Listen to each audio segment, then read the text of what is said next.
এই আপনার বাড়ি চলে এসছে। বাবা তোমার ভাড়া কত? আরে জ্যাঠামশাই, আপনি নিশ্চিন্তে বাড়ি যান, আপনার ভাড়া দিতে হবে না। এ বাবা ভাড়া লাগবে না কেন? আগে বলুন তো আপনার বয়সটা কত? 69। জ্যাঠামশাই, আমার গাড়িতে কোনো 65 বছরের ঊর্ধ্বে বয়স্ক লোক, বয়স্ক মহিলা উঠলে আমি তার থেকে ভাড়া নিই না। বেঁচে থাকো বাবা।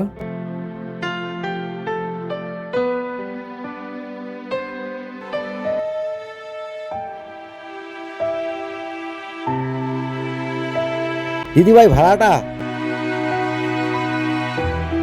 কিন্তু দাদা, একটু আগে যে দেখলাম আপনি ওই মেয়েটার থেকে ভাড়া নিলেন না, তাহলে আমিও তো একটা মেয়ে, তাহলে আমার থেকে কেন ভাড়া নেবেন? আপনি ঠিকই দেখেছেন, আমি ভাড়া নিইনি, কিন্তু আমার গাড়িতে একটা নিয়ম আছে, 1 থেকে 12 বছর অবধি বয়সের কোনো বাচ্চাদের থেকে আমি ভাড়া নিই না। কিন্তু আপনি তো 12 বছরের ঊর্ধ্বে, তাই আপনাকে তো ভাড়াটা দিতে হবে দিদিভাই।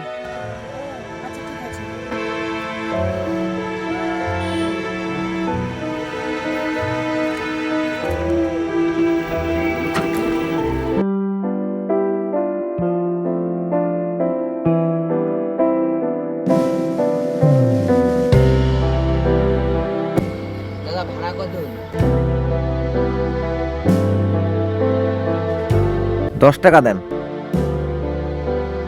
দাদা, তা আমরা তো দুজনের তো 20 টাকা হয়, 10 টাকা কেন? দাদা, 10 টাকা ভাড়াটা আমি ওনার চেয়েছি, আপনার না।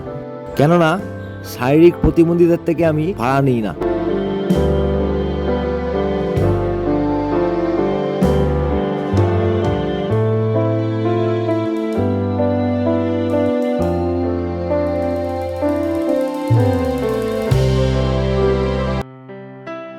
কিরে ভাই, ভালো আছিস তো? একদম।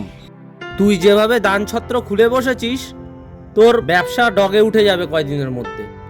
ডগে উঠে যাবে মানে? হট করে এরকম প্রশ্ন করছিস? প্রশ্ন করব না কেন, আমি তো দেখছি তুই প্রায় লোকের থেকেই ভাড়া নিচ্ছিস না। দেখ ভাই, ভগবানকে মানুষ অনেক রকম ভাবে ধন্যবাদ জানায়। কেউ ভগবানকে পুজো করে ধন্যবাদ জানায়, কেউ আবার ভগবানের সামনে দান ছত্রে পয়সা দান করে ধন্যবাদ জানায়। আমার নয় ধন্যবাদ জানানোর উপায়টা একটু অন্যরকম বেছে নিয়েছি।